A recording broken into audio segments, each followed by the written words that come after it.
No powiem wam, że w sieci zawrzało. Zagotowało, wybuchło i wysypało gitarowych płaskoziemców. No oczywiście wiadomym jest, że firmy z gitarami Harley Benton, mimo jak bardzo przez wielu znienawidzone z komentarzami o ile tych Harley'ów, to przyciągają statystycznie dużą większą ilość uwagi. No ale wrzucenie materiału o Harley Bentonie za 2500 złotych, jeszcze co gorsza powiedzenie, że to jest dobra gitara i że może konkurować z takimi droższymi za 4-5 tysięcy, no to wywołało bardzo ciekawe komentarze, a jeszcze jak powiedziałem, że zagram na nim koncert, to już w ogóle się zeszmaciłem, koniec, kropka. Moi drodzy, zapraszam serdecznie do tego całkiem myślę, że ciekawego, trochę vlogowego, troszeczkę czytająco-komentarzowego materiału opisującego moją przygodę z tym oto Carlosem. Łapeczka w górę,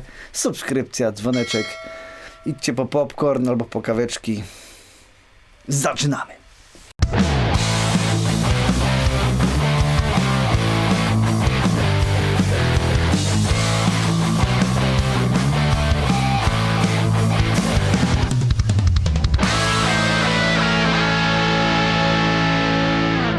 Dobra, słuchajcie, kto ominął temat, to bo może ktoś taki jest. Wiecie, nie wszyscy oglądają wszystko. Harley Benton wypuścił sygnaturę Carlosa Asencio, który prowadzi taki mało znany kanał na YouTubie, który tam śledzi, nie wiem, 7 milionów osób, jakoś, no, parę milionów czy 4, już nie pamiętam tych cyferek dokładnie, no, ale milion tam na pewno wybił. Bardzo znany wśród, powiedzmy, społeczności latynoamerykańskiej, ale również znany w innych kręgach również. No wiecie, gitarka taka jakby na wypasie, tutaj nawet kolega Jacek z TTG TV napisał, przecież ona ma Vega Trema za 1200 zł, więc wszyscy wiedzą o to tu chodzi i że to jest sztos, ale jednak okazuje się, że nie wszyscy. Ogólnie no to jest na ten temat materiał, fajny układ przetworników, przepięknie wykonane gry, blokowane klucze, progi z tymi takimi zaokrąglonymi końcóweczkami, stalowe, bardzo ciekawa gitara, fluorescencyjne progi. Może dla niektórych wydaje się to bez sensu, po co w gitarze fluorescencyjne progi, natomiast powiem wam, że jak ja gram koncerty i wychodzę do publiczności, to mi się to czasami przydaje. Mam takie progi w Meteorze mojej i tutaj też wczoraj, bo grałem na niej koncert wczoraj, mimo wszystko ewidentnie te progi widziałem i mi się podobały. No moi drodzy, ogólnie to jest temat rzeka, na tym można by napisać, nie wiem, pracę doktorską i itp. itd. To, jak jest postrzegana marka Harley Benton, no to ogólnie boki zrywać. I najbardziej mnie śmieszą co po niektóre komentarze osób, które na przykład miały Harley Bentona 15 lat temu i już na ten temat mają wyrobioną całkowitą opinię. Zawsze mnie kusi, żeby skomentować, że czy w takim razie twoja opinia na temat smartfonów również jest taka jak twoja opinia na temat Harley Bentona, że myślisz o smartfonach patrząc na urządzenia sprzed 15 lat. No tutaj nie ukrywajmy, że Harley Benton zrobił bardzo, bardzo duży progres. W ogóle ogólnie, nie tylko Harley Benton, cała produkcja gitar, w ogóle jakość gitar zarazem poszła do góry, a zarazem cena spadła w zależności od tego, co możemy mieć. Ale o tym to będzie kolejny odcinek. No nie ukrywajmy, że na tym rynku troszeczkę się dzieje. Oczywiście są firmy, które sobie lecą w kulki, bo mają marże jakieś tam ogromne, mają swoją markę i w ogóle mają gdzieś klientów, ale no to o tym też już jakieś takie drobne materiały były. To omijamy. Słuchajcie, nie spodziewałem się, że ten materiał na temat tej gitary, to też na YouTubie tam parę tysięcy wyświetleń miał, to jest jakby ok, ale słuchajcie, na tych mediach społecznościowych, Instagram, Facebook, nie spodziewałem się, że to tak poleci, że ponad 50 tysięcy wyświetleń miał i przeogromną ilość komentarzy, a co najlepsze, bardzo, bardzo dużą część ilości wyświetleń, czyli jakby wypozycjonowania tego posta zawdzięczam osobom, które negatywnie wypowiadały się na ten temat. I na temat kilku komentarzy w tym momencie chciałbym się zatrzymać i powiedzieć, ponieważ mimo wszystko bardzo mnie urzekły, doprowadziły do stanu euforii, radości. Wiecie, ja w tym momencie, czytając większość tych komentarzy, kiedyś się wkurzałem, ale w tym momencie po prostu mówię, okej, ja wiem swoje, miałem, nie wiem, kilkaset Harley Bentonów w dłoni, znam się z kumplami, którzy mieli podobnie, kumpluję się z gościem, który handluje Harley Bentonami. Mówię o Sławku z Gitaresco przecież, nie? Ze Sławkiem mamy bardzo dobre relacje, część osób myślę, że zna. I no, uwielbiam w ogóle te widzowskie teorie na ten temat i pragnę wam kilka tych komentarzy jakby przeczytać. O, to ten w ogóle, na dzień dobry w ogóle przepiękny komentarz. Miałem raz Bentona na serwisie, to nie jest gitara, tylko zabawka, każdy lód był do poprawy dosłownie. To swoją drogą specjalnie nie pokazuję, słuchajcie, kto to napisał, bo co ja będę ludzi oczerniał, po prostu to są jakieś takie gotowe komentarze. O, tutaj coś upaćkałem czymś tą gitareczkę. A wczoraj w sumie miałem prawo ją upaćkać. Ale jeżeli serwisant gitarowy wypowiada się o marce gitar, mówiąc o tym, że miał raz Bentona, czyli mógł trafić, wiecie, wersję Deco sprzed 20 lat, czy tam sprzed 15 lub najtańszy model, który był jakimś faktycznie wadliwy, no to współczuję serdecznie serwisanta. No, jeszcze tutaj dorzucił komentarz oznaczając jednego pana, że Niemiec płaci, to reklama tylko taka, co nie leci między filmami, tylko w trakcie. No, słuchajcie, to, że ja mam współpracę z marką Thomann na tej zasadzie, że mam program afiliacyjny, tak samo jak z Thomannem, tak samo jak z Riffem, tak samo jak z Guitar Centerem i z wszelkimi innymi różnymi markami mógłbym mieć, no to jest jeden temat, a to, że ja za własny hajs kupiłem tą gitarę, zagrałem na niej wczoraj koncert, jest to moja gitara, która jest moim aktywem, ponieważ należy do wypożyczalni w tym momencie i możecie ją wypożyczyć. To jest jeden temat. No ale jak goście twierdzą, że oczywiście dostałem kupę hajsu z Thomana za to, żebym nagrał reklamę tej gitary, no to powiem wam, że bardzo, ale to bym chciał, abyście mieli, kochani, rację. Ale ja wiem, że ja tego nie nagrywam dla moich widzów, którzy dobrze wszystko wiedzą, więc w sumie nawet nie wiem, czy jest sens, że to mówię, ale gdzieś tam wypada mi cokolwiek skomentować. O, to była bardzo ciekawostka, bardzo fajna teoria. Przypominam, że kontrola jakości w Harley Bentonie dotyczy wyłącznie youtuberów. Ty, robaczku, nie dostaniesz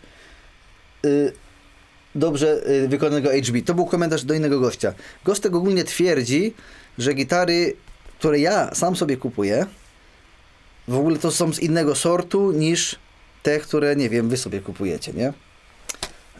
Znaczy on w ogóle chyba twierdzi, że ja te gitary dostaję, ale to już jest inny temat. Znaczy zdarzyło mi się kilka takich gitar dostać i to jest oznaczone oczywiście w materiale sponsorowanym, jak najbardziej. Natomiast no tutaj u gościa była gruba dyskusja, żebym lepiej się nie pogrążał w tym co mówię, bo on wie lepiej, No okej. Więc ja tak sobie pomyślałem, kurde, zobaczcie, jaki to by był genialny biznes. Jeżeli faktycznie oni by stwierdzili, ej, kurde, Powstąd kupuje gitary, wyślijmy mu najlepsze, przebrane, jeszcze ustawmy te gitary, to słuchajcie, ja bym miał najczystszy biznes po prostu na świecie, ponieważ bym mógł kupować na Thomannie gitary, sprzedawać je już ustawione, a pobierać sobie prowizję za czas na ustawienie, tak jak to robi chociażby Sławek z Gitaresco, nie? Czaicie? Także w ogóle finezja, co po niektórych komentarzy powiem wam, że jest zachwycająca. No i taka bardzo, jakby to powiedzieć, no mają chłopaki fantazję. Mają fantazję. To już było, to już mówiłam. O, tutaj jeden gosteczek twierdzi, że jeden po drugim trafiają do naszego serwisu marketowe chińskie, niestety kupa z niemieckiego sklepu. Za te pieniądze można kupić porządną gitarę, choćby Arię czy Washburna. Okej, ja sprzedaję Arię, sprzedaję Washburny, okej. I też uważam, że Washburn jest moim topsellerem. Washburnów WS300 sprzedałem, słuchajcie, w 2025 roku ponad 100. I jakościowo to są fantastyczne gitary, ale kurde, no nie porównujmy Washburna WS300 do tej gitary. Prawda? Washburn jest świetną gitarą entry level, tak? Ale tutaj kurde gadamy, słuchajcie, o gitarze, która może konkurować z gitarami za 4-5 tysięcy złotych. No ale no, to jest to wrzucanie do jednego wora. No ja tego nie lubię, no ale no cóż zrobić. Tu przynajmniej pan Mateusz napisał, nie wiem jakie teraz robi gitary Harley Benton, ale jakieś 15 lat temu był to straszny badziew. Okej. I to jest fajny komentarz, bo Gostek napisał, co było wtedy, a ty teraz nie wie, przyznaje się. I to jest bardzo rzetelna, uczciwa opinia i fajny komentarz. No takie rzeczy mi się bardzo podobają, bo faktycznie te 15 lat temu mogło być w topa, zwłaszcza, że pamiętajcie, tam były te słynne gitary Deco. Ja nawet mam takie jedno ukulele. Wiecie, o co chodziło? Jak były jakieś fuck-upy w gitarach, to Toman sprzedawał te gitary w ogóle za pół darmo, tylko dawał pieczęć D gdzieś tam na korpusie, żeby to było widoczne.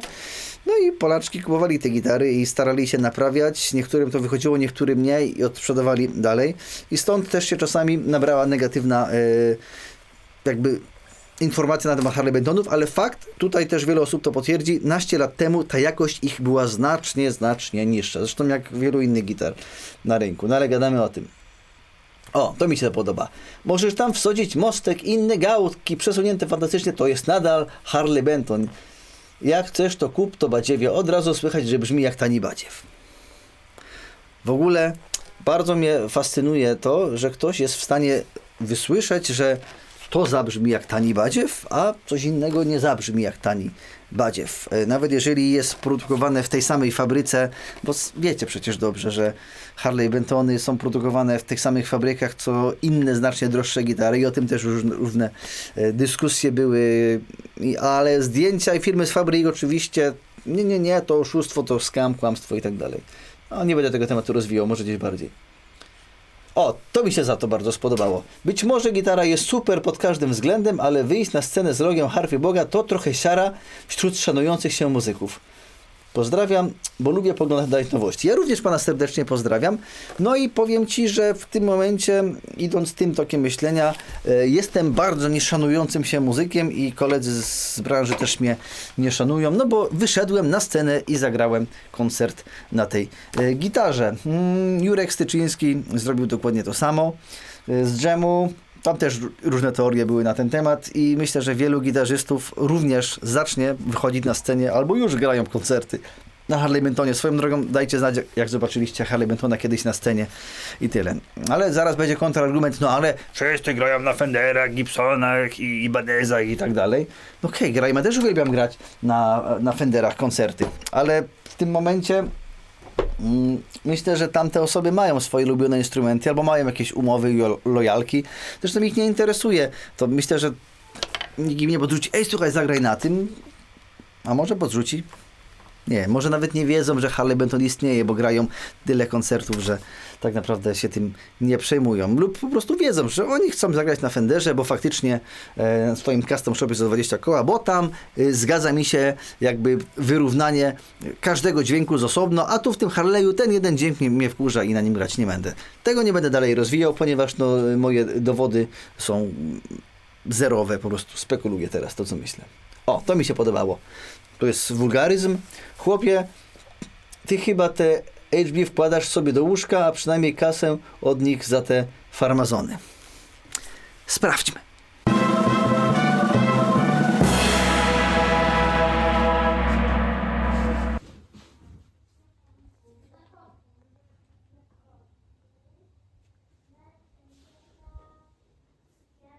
Tak, tutaj akurat kolega miał absolutną rację. W moim łóżku powkładałem Harley Bentony, więc...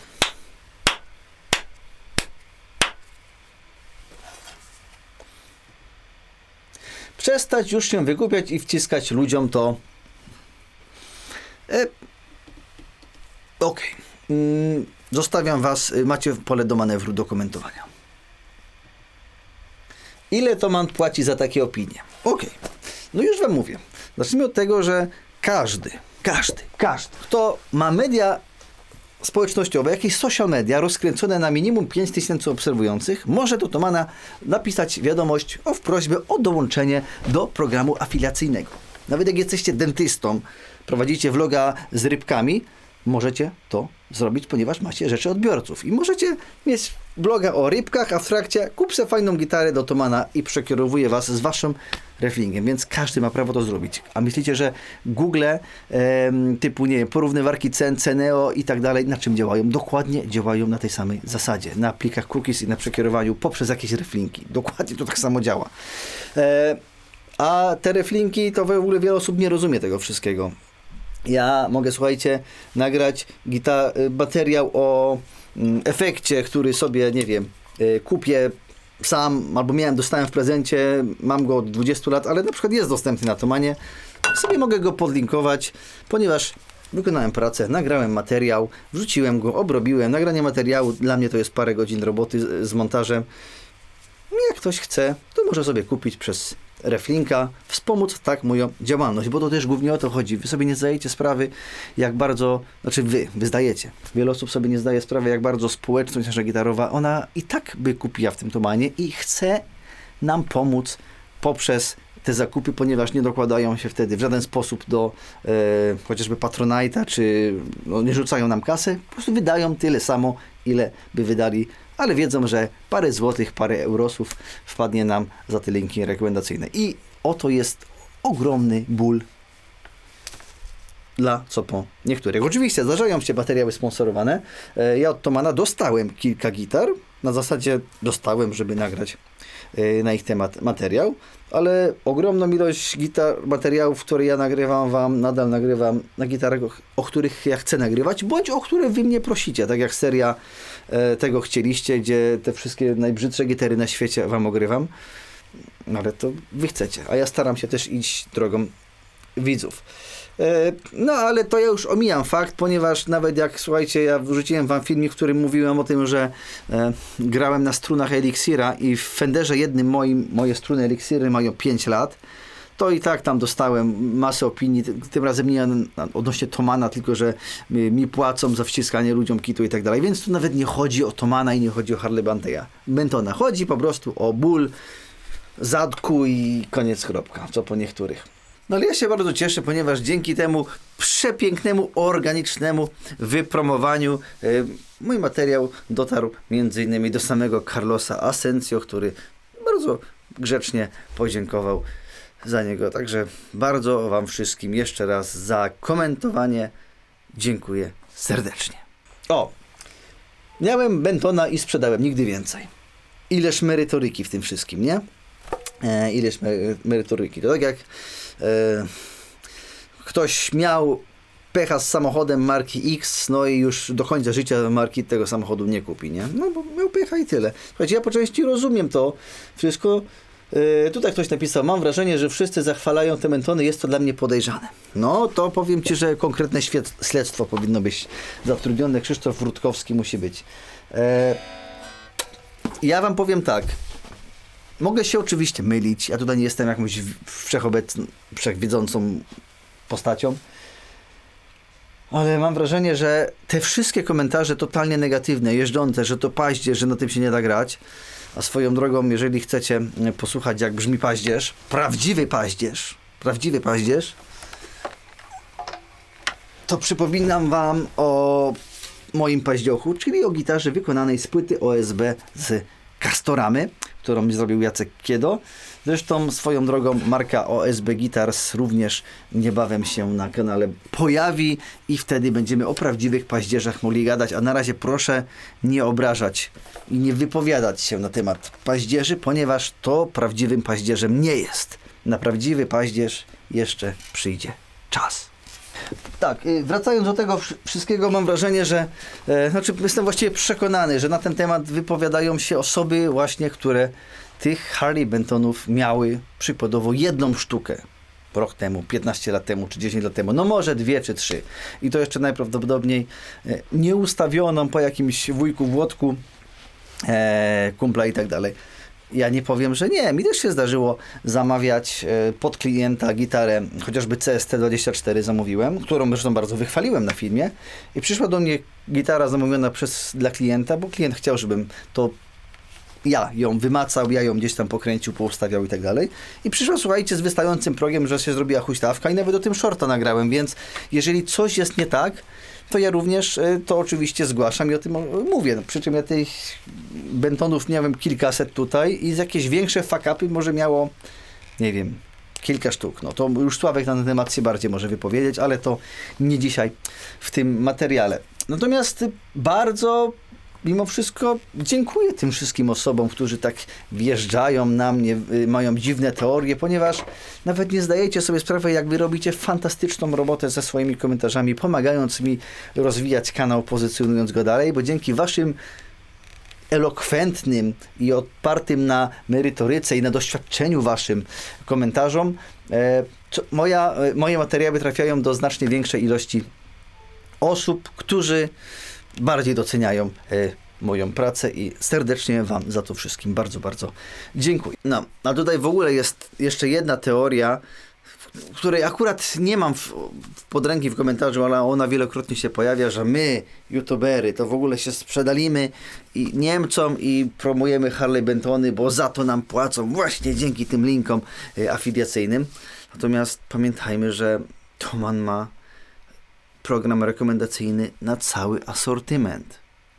Więc jak ja sprzedam z mojego linka Harley Bentona za 500 zł, to dostanę 4,5% od ceny wyjściowej netto i od tego muszę zapłacić podatek. A jakbym sprzedał Gibsona za 50 000 złotych, to dostanę też 4,5% od ceny netto minus podatki. Więc słuchajcie, jak my byśmy chcieli kupę kasy zarabiać, to naprawdę, uwierzcie mi, żebyśmy wam nie nagrywali materiału o tanich gitarach. Znaczy to, że nagrywamy materiały o tanich gitarach, to jest to, że nagrywamy, że one są spoko i wiele osób nie może sobie pozwolić na drogi instrument. Tak to kupi tanią gitarę i będzie się nią jarać i będzie mogło na niej grać, a niektórzy w ogóle będą zachwyceni.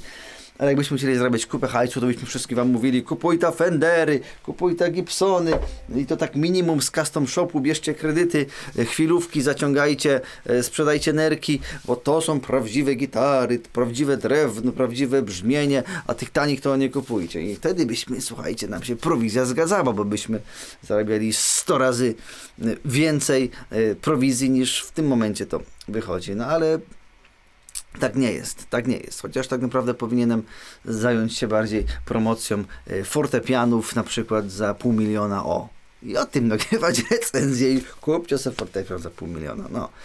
Także bardzo, bardzo jestem... No bardzo mi się podobają te różne teorie spiskowe, które jak tak się człowiek głęboko zastanowi, nawet w sumie tak na szybko pomyśli, to są tak irracjonalne i nielogiczne i niespójne, że no słuchajcie, Monty Python, kabaret, czeski film itp. itd. Także bardzo dziękuję wszystkim za mimo wszystko komentarze, bo wasze dziwolągi komentarzowe dają nam ogromną radość. No a teraz słuchajcie, to cudo. Na tym cudzie wczoraj zagrałem koncert. Słuchajcie, 400 osób prawie kupiło bilet, żeby posłuchać, jak brzmi Harley Benton. Nie no, teraz to sobie już bekę cisnę, bo kupiło po prostu bilet, by posłuchać muzyki z zespołu ABBA w wykonaniu mojego składu. Aranżacje z dominującą partią gitary. Wiecie, jeżeli punkowiec niespełniony nie wyjechał do Kalifornii grać punk rocka, tylko założył cover band ABBY, no to musiał troszeczkę tam posprzedawać. Powiem wam tak, nagrywałem to wszystko telefonem, jako jakieś przebitki do tego materiału, więc jakościowo, no to cudów się nie spodziewamy. Zwłaszcza, że miałem nagranie śladów, znaczy nie śladów, miałem nagranie z miksera, z wyjścia słuchawkowego, jakiegoś takiej sumy, ale akustyk zapomniał u gainu ustawić i mam pół koncertu przewalone, więc teraz jakiś taki krótki fragmencik wam rzucę, po prostu hamuwa z telefonu nagranego jak leci. I to jeszcze telefon przed sceną, więc nie słyszymy tego, co na przodach, tylko coś tam, co się na scenie kotłowało.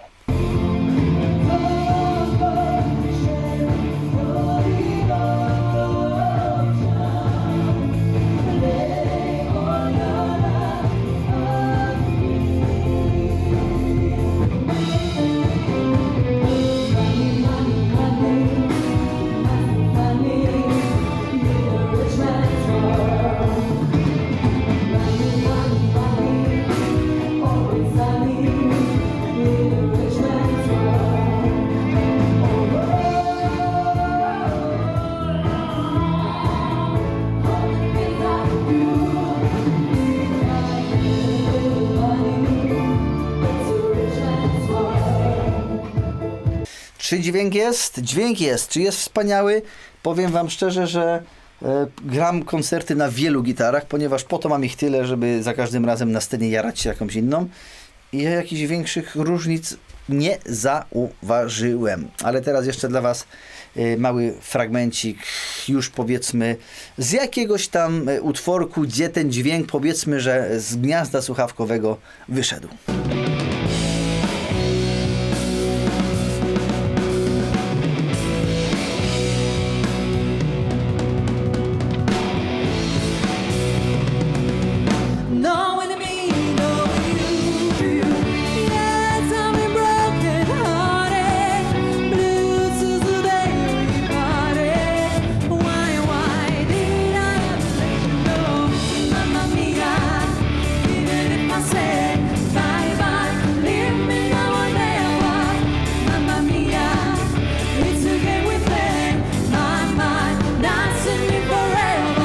Nadal zaznaczam, że jest to absolutnie nieprofesjonalne nagranie, tylko taka totalna surowizna i to może nie brzmieć najlepiej na świecie.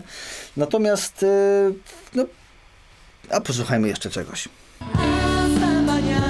Ty odpowiesz mi, nie wiesz nic, nie wiesz, że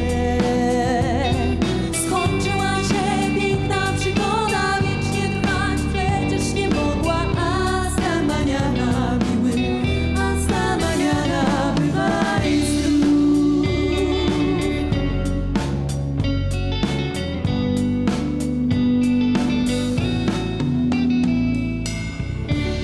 Natomiast powiem Wam tak, odczucia grywalności bardzo fajne. Fluorescencyjne progi mi pomogły. Nic mi się w trakcie nie rozstrajało. Gitara jak gitara. Właściwie mógłbym ją spokojnie postawić obok tych moich gitar, na których również gram koncerty. A jest to mój amerykański Stratocaster, co prawda z innym korpusem, z przetwornikami od Camilli. Jest to gitara, na której najbardziej lubiłem grać. Znaczy w sumie lubię najbardziej koncerty, czyli moja Meteora. Najwyższa seria American Professional 2 od Fendera. Gram też koncerty na Fenderze amerykańskim, którego nie mam przy sobie. Lubię też na tym grać koncerty. St. Vincent. Gitara, która chyba miała kosztować tam 4 czy 5 klocków. No jakoś tak było. Co prawda dawno na niej nie grałem, chyba w tamtym roku.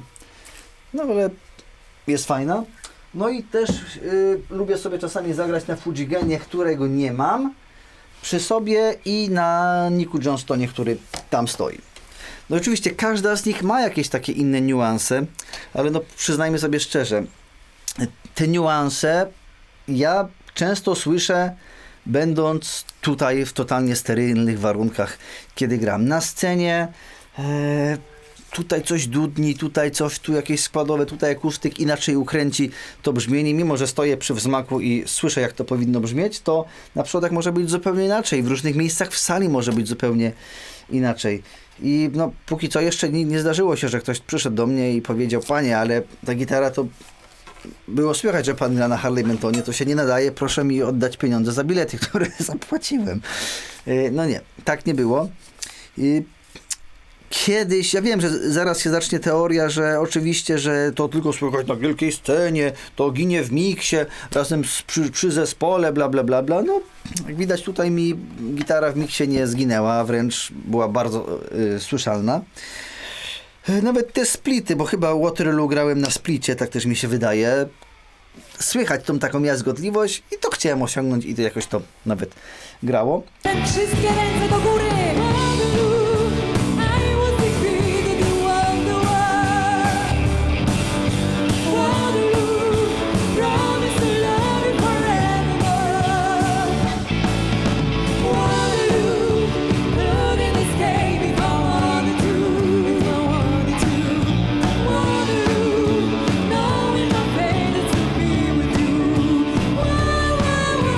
Jak będzie kiedyś opcja, to powiem wam, że zrobię tak, że nie wiem, ustawię się na scenie, nagram, nie wiem, zaproszę was wszystkich i każdy numer będę grał na zupełnie innej gitarze i zobaczymy, czy jak to wszystko inaczej brzmi. Jedyną rzeczą, którą mogę zrobić teraz, w sumie to nawet dla siebie i dla was, to jest to, żeby mimo wszystko jakby taki trailer materiału, który zapowiadałem. Kiedyś wam powiedziałem, że pokażę wam wszystkie moje straty, czy tam gitarę na humbuckerach, jak brzmi jedna w stosunku do drugiej. I taką małą zajaweczkę teraz zrobimy, zobaczymy, jak ta gitara sprawdza się z... Misiu, zgaś. Bo tak ma być. Z kilkoma innymi moimi gitarami, no, które w zasadzie wszystkie są dwukrotnie droższe, a niektóre czterokrotnie droższe od tej.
No dobra, ja wiem, że zaraz ktoś powie, ale gitary brzmienia nie sprawdza się na przesterze, tylko na czystym sygnale. Więc teraz słuchajcie, prośba do was taka. Zamknijcie oczy. Odwróćcie się. Ja nie będę robił tutaj szopki, że wam dam czarne tło. Po prostu odwróćcie się, puśćcie sobie ten fragment, weźcie kartkę i zapiszcie, która według z was gitara najlepiej brzmi, najciekawiej i spróbujcie się odnaleźć, którą z tych gitarą jest nasz Carlos. Tak? Mamy, słuchajcie, Schectera, zróbmy takie oznaczenie. Schecter, Sterling, czyli tam Vincent, Fender złoty, czyli nam złoty, Meteora i Harley Benton. No i zobaczymy. I zobaczymy, kto odgadnie w tym wszystkim, a ja jeden prosty riff z piosenki WLW na czystym wam zagram.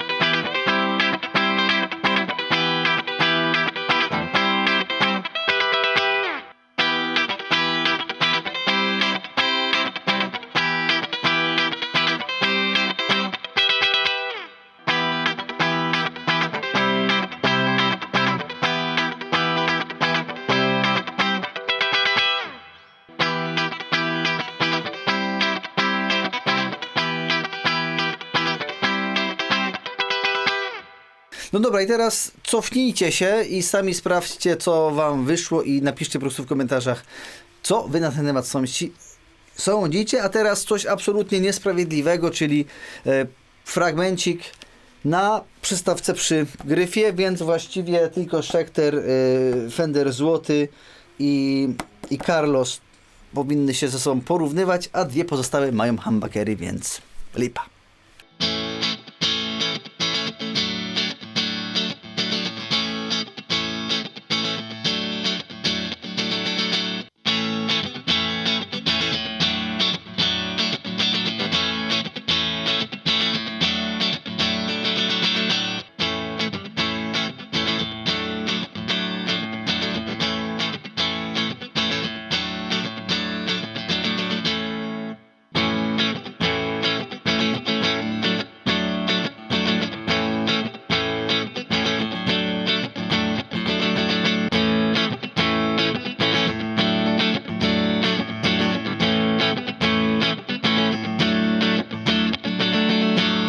jakie jest moje podsumowanie? Słuchajcie, ja tutaj nie próbuję wam udowodnić, bo wiele osób myśli, że youtuberzy próbują to udowodnić, że nie ma sensu kupować drogiej gitary, bo tania brzmi tak samo jak droga. Nie, jestem daleki od tego stwierdzenia. Pamiętajcie też, co ja gram.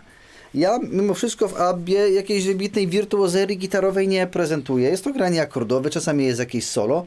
Natomiast na to, co ja gram, na te moje potrzeby, każda z tych gitar się fantastycznie sprawdza. I nawet nie chcę tutaj powiedzieć, że któraś brzmi lepiej od drugiej. Po prostu każda z nich ma jakieś takie niuanse, której nie ma druga. Chociaż jestem ciekaw, czy jak ja ten materiał puszczę sobie za jakiś czas i sam sobie zrobię ten ślepy test, czy w ogóle sam na ślepym teście swoje własne gitary bym odgadł. Możemy kiedyś takie coś zrobić. Zaproszę jakiegoś widza albo nie wiem, z Ksantypem się dogadam, żeby mi ktoś podstawiał gitary. Chociaż ja mogę manualnie wyczuć, więc to nie będzie sprawiedliwe, ale na przykład nagrać coś i potem zgadnąć, myślę, że nie zgadnę. Że nie zgadnę. Jak na przykład nagram coś, potem za pół roku to będę przesłuchiwał. Myślę, że nie zgadnę. Jeszcze jest dla mnie przynajmniej. Dla mnie jest coś takiego, że ja czuję tą gitarę i w jakiś sposób czuję, wiem, że to takie voodoo w ogóle, czuję jakiś inny flow przy gitarze. Gitara jako instrument potrafi być totalnie inspirujący, ale to wy widzicie nawet w niektórych filmach, że biorę jakąś gitarę, która mi nie leży, bo nagrywam materiał o niej i gorzej mi idzie, albo mam gorszy dzień, różnie to bywa. Ale czasami biorę gitarę, która jest niby gitara, którą nie lubię, a mi fajnie wszystko wchodzi, więc to też jest ważne. Więc ja nie mam zamiaru tutaj szufladkować, że któraś z tych brzmi lepiej. Co prawda wy możecie napisać w komentarzu, co wam się wydaje. Natomiast każda z nich brzmi po prostu inaczej. Czy lepsza jest pomidorowa, czy ogórkowa? No kurde, raz lubię tą zupę, raz lubię tą zupę. Raz lubię pizzę z pieczarkami, raz lubię ze szpinakiem, a trzecim razem mi mega fantastycznie wchodzi zwykła margarita z dobrymi włoskimi pomidorami. Więc morał tak naprawdę tego filmu jest jeden. Grajmy na czym chcemy, cieszmy się tym wszystkim. I oczywiście ja wiem, że może kiedyś mi się uda zaprosić jakiegoś wybitnego wirtuoza gitary, któremu dam te gitary i który powie, ok, w tej to tutaj na tym 13 progu to ten dźwięk trochę mi gaśnie, nie ma dużego wybrzmienia, dlatego tej gitary nie kupię, ale jak już kupię tą, to już mi się wszystko zgadza. Ponieważ jest to wyrównane, mimo wszystko w Fenderze oprócz ceny za markę, jak najbardziej za jakąś tam jakość płacimy. Jak ja bym miał subiektywnie powiedzieć, w tym momencie, na ten moment, który grałem tutaj, to mi najbardziej siedzi Meteora. Ale czy dlatego mi najbardziej siedzi, że brzmieniowo jest najlepsza, bo jest najdroższa? Nie wiem. Natomiast profil gryfu w Meteorze to jest najcudowniejsze gryf gitary, jaki kiedykolwiek miałem. To naprawdę muszę wam powiedzieć, że to jest coś, czego wam nie jestem w stanie zaprezentować, ale jak tą gitarę ja do łapy biorę, to po prostu uno perfecto. Uno perfecto i koniec, kropka. Chociaż Schecter też fajnie w łapie siedzi. Też jest cieniutki. Ten gryf, tak jak wam mówiłem nawet w tym wyjściowym filmie, mi do końca nie leży, ponieważ jest po prostu grubszy niż wszystkie inne z tych gryfów, ale mimo tego i tak jest fajny i koncert wczoraj na nim zagrałem i marudzenia nie było super, nie? Więc taki materiał o wszystkim i o niczym, troszeczkę musiałem pomarudzić, troszeczkę wytłumaczyć, a zarazem zdać relację. I w tym oto sposobie z tą gitarą się na miesiąc czasu pożegnać, ponieważ została wynajęta przez jednego z widzów, który dobrze wiedział, że będę na niej grał koncert. Powiedział, dobra, zagrasz koncert, to mi ją ogarnijmy dokumentację i w tym momencie ja mu dzisiaj ją po nagraniu tego materiału szykuję i wysyłam do zabawy na miesiąc czasu. Więc koncert Abba Classic w Zielonce, który będzie 7 lutego. Na pewno zagram na innej gitarze. Czy na której z tych? Pewnie tak, chociaż chodzi mi po głowie jeszcze jeden pomysł. Też za Meteorą się chyba stęskniłem, chyba na Meteorze zagram. Ale wiecie, ogólnie w trakcie koncertu sobie podmieniam gitary w trakcie, bo gram na przykład 5 numerów na elektryku, potem gram na akustyku, potem znowu na elektryku, potem na akustyku i mógłbym sobie je podmieniać w trakcie. Zwłaszcza jeżeli są podobnie proporcjonalne, jeśli chodzi o parametry, że nie trzeba dubać w ustawieniach wzmacniacza, a te w miarę gdzieś tam dają radę. no to wczoraj mi się nie chciało tego robić. Tak mi się fajnie na nie grało, że cały koncert elektryczny, opierdzieliłem na tym, no i Fender stał i w sumie a dźwięku wczoraj nie zagrał, więc w sumie trochę mu pewnie jest przykro. Ale gra za to koncert ze mną karnawałowy nauczycieli w przyszłym tygodniu, więc mu to na pewno wynagrodzę. Słuchajcie, taki jest morał tej opowieści. Czekam na Wasze burzliwe komentarze, również na Wasze pozytywne komentarze, co Wy o tym mówicie. Tak jak powtarzam Wam, niech każdy gra na czym chce. Dla mnie największym pięknem jest to, że gramy, że młodzież, że osoby, nie wiem, o 40, 50 wracają po iluś latach do grania i kupują sobie instrument i grają. I czy kupią instrument za 500 zł, 1000, czy 5000, czy 10 tysięcy, to niech każdy gra na czym chce i kupuje to, co chce. I to jest super, to jest super. Czy to jest gitara warta 5000 zł, bo tyle za nią dałem? Chyba 5300. Oczywiście, że nie, ale chciałem jako dzieciak mieć sygnaturę Toma DeLonga i mam. I parę koncertów z album na niej też dla fanów zagrałem. No i tyle. I tyle Tęskiego. Nie lubię po prostu takiego, wiecie, braku merytoryki i podparcia. Oczywiście, może się ktoś zdarzyć, że faktycznie mi wytknie wszystkie rzeczy, bo w jego muzyce to 17 próg struna G i 25 próg struna H, tam dźwięki nie odpalają, a na tej gitarze to odpalają, okej. Ale myślę, że jakbyśmy mieli zagrać prostą, rockową muzę, to w większości przypadków dobre ukręcenie brzmienia na wzmacniaczu, na efektach i tak zrobi tutaj nam dużą robotę. Natomiast pamiętajmy o komforcie grania. O komforcie grania, to o czym już wspominałem wcześniej, i powtarzam się, za długi ten materiał na bank będzie i pewnie go nawet ledwo co zdążę na jutro publikować. No ale no cóż. Jak chcecie takie rozlazłe materiały, w których gadam, to zapraszam serdecznie do komentowania, chyba że jakiegoś live'a odpalę i będę po prostu gadał i pokazywał wszystko co i jak. Niemniej jednak jestem zakochany w gitarach, świruję na ich punkcie, lubię się cieszyć różnymi ich aspektami, a Was zapraszam do tego, że jak chcielibyście z jakąś gitarą się pobawić miesiąc, 3 miesiące, żeby sami stwierdzić, co myślicie na ten temat, możecie ją u mnie wypożyczyć na muzycznegraty.pl. Dziękuję serdecznie wszystkim osobom, które mi zaufały i z wypożyczalni skorzystały. Wiem, że wielu osobom pomogłem nacieszyć się tymi instrumentami, z czego jestem mega, mega szczęśliwy. Wiem, że wielu osobom doradziłem i zapraszam na oglądanie kolejnych materiałów na Overjoy Fan Studio. Również dziękuję oczywiście patronom kanału za to, że mnie wspieracie, za mną jesteście. No i Warszawka i okolice, jak jesteście z Warszawy, zapraszam na koncert w Zielonce ABBA Classic. Jeszcze będzie jakiś na pewno w marcu, ale to Wam jeszcze potwierdzę termin. Zobaczymy, na jakiej gitarze gram wtedy. To by było na tyle. Dziękuję Wam serdecznie, życzę Wam fantastycznego tygodnia. Trzymajcie się, cześć i pa!